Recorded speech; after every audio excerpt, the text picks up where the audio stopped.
Okay, isang napakagandang araw mga kamanivela. So ito na yung iniintay natin, lalo na sa mga riders po dyan na nag-apply kay Foodpanda.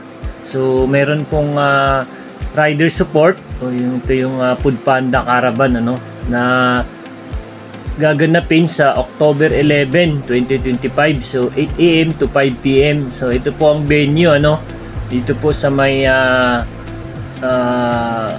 Summitville Subdivision sa Putatan, Muntinlupa City. So ito minsan lang to nangyayari, So last year nagkaroon din sila ng caravan dun sa may Pasay pero nagkagulo, So ito, kung merong problema yung account mo nung nag-apply ka kay Panda, dito masusolusyonan nila, Then nag-hire din sila dito ng on the spot.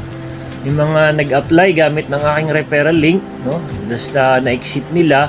Then, pag nag-apply sila ulit, lumalabas, magkakilala na, hindi sila makapagtuloy-tuloy. Ito na yung pagkakataon, Puntahan nyo na, mga riders dyan na gustong mag-apply kay Panda. Kasi one day lang to. So, dapat maaga po kayo dito. Then, kung gusto nyo on the spot, dala na kayo ng mga requirements nyo, NBI, driver's license, pro po yung tinatanggap dito, professional.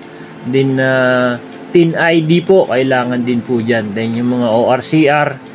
Then kung hindi po sa inyo nakapangalan, authorization letter, ID, saka perma nung nakapangalan. Then, deduksi, lahat ng pwedeng magpatunay, So, dalhin nyo na. Then original, saka photocopy.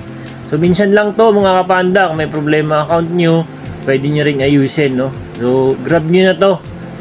Binablog ko to ngayon kasi sana matulungan kayo lahat, yung mga gusto mag-apply kay Foodpanda. Sa mga yung nakapag-apply na nagkaroon ng problema, pagkakataon nyo na to. Kaya ano pa hinihintay nyo?